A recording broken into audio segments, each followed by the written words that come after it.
అందరికీ నమస్కారము. నా యొక్క ఛానల్ చూస్తున్న ప్రతి ఒక్కరూ లైక్ చేయండి, సబ్స్క్రైబ్ చేయండి, మీ స్నేహితులకు షేర్ చేయండి. అలాగే ఈరోజు ఆంధ్రప్రదేశ్ ప్రభుత్వము మహిళల కోసం 2 ప్రత్యేక పథకాలను అనౌన్స్మెంట్ చేసింది. వాటిలో మొదటి పథకము ఎన్టీఆర్ కళ్యాణ లక్ష్మి. ఈ యొక్క పథకం ముఖ్య ఉద్దేశం ఏమంటే డ్వాక్రా మహిళల సభ్యులుగా ఉన్న ఆ గ్రూపులోని సభ్యులైన మహిళలకు పావలాక వడ్డీకే 1 లక్ష రూపాయల వరకు రుణము తీసుకోవచ్చును. ఇది వాయిదాల పద్ధతిలో చెల్లించవలెను. అలాగే ఎన్టీఆర్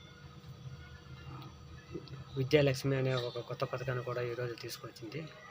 ఈ ఒక్క పథకం యొక్క ముఖ్య ఉద్దేశం అంటే డ్వాక్రా మహిళల్లో ఎవరైనా సభ్యులు ఉంటే వారి యొక్క పిల్లల చదువుల కోసము పావలాకే బ్యాంకుల నుండి 1 లక్ష రూపాయల వరకు రుణ సౌకర్యము చిక్కుతుంది. అది వచ్చి 10,000 నుండి స్టార్ట్ అయ్యి 1 లక్ష రూపాయల వరకు రుణ పరిమితి ఉంటుంది. ఇది వీరు వీళ్ళ పిల్లల చదువుల కోసం వినియోగించుకోవచ్చు.